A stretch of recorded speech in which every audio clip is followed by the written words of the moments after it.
रामेश्वरम की एक झोपड़ी से निकला बच्चा हमें यही सिखा गया कि सपने वही होते हैं जो हमें सोने नहीं देते। हेलो दोस्तों, मेरा नाम शान है और मैं आपका स्वागत करता हूं हमारे YouTube चैनल पर गुफ्तगू विद शान। आज की कहानी का नाम है सपनों की उड़ान। तो चलिए शुरू करते हैं। समुद्र किनारे बसा रामेश्वरम, एक छोटा सा कस्बा, साधारण सा घर, और वहां जन्मा एक बच्चा जिसका नाम था अब्दुल कलाम। घर गरीब था लेकिन सपने अमीर थे। हर सुबह सूरज निकलने से पहले ही वो बच्चा अखबार बांटता। नंगे पांव गर्म सड़क पर चलते हुए पैर जलते थे, लेकिन उसके सपनों की आग और बड़ी थी। दोपहर को स्कूल जाता और रात में छत पर बैठकर तारों को निहारता। कहता, एक दिन मैं भी उड़ूंगा आसमान की ऊंचाई तक। कलाम के जीवन में एक अध्यापक आए, सुब्रमण्यम अय्यर। उन्होंने उस बच्चे की आंखों में जलते सपनों को पहचान लिया। उन्होंने कहा, बेटा, अगर सपनों को सच करना है तो किताबों से दोस्ती करनी होगी और मेहनत को साथी बनाना होगा। ये शब्द कलाम के दिल में हमेशा के लिए बस गए। पढ़ाई आसान नहीं थी।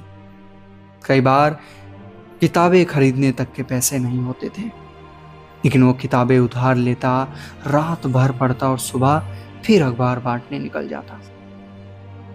उसका मानना था, गरीबी सपनों को मारती नहीं और मजबूत बनाती है। पढ़ाई में आगे बढ़ते हुए वो मद्रास इंस्टीट्यूट ऑफ टेक्नोलॉजी पहुंचा।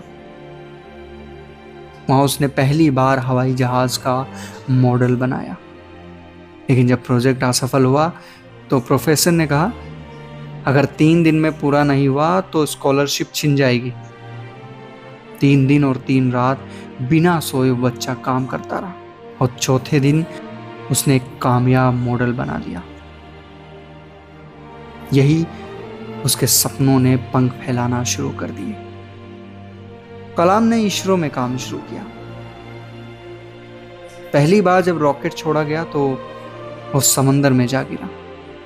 पूरे देश ने मजाक उड़ाया, लेकिन उस वक्त उनके गुरु सतीश धवन आगे आए और कहा, यह असफलता मेरी है, सफलता अगली बार हमारी होगी। अगली बार सचमुच भारत ने पहला उपग्रह अंतरिक्ष में भेजा और वो बच्चा जिसने नंगे पांव पढ़ाई शुरू की थी, अब देश को सितारे तक पहुंचा रहा था।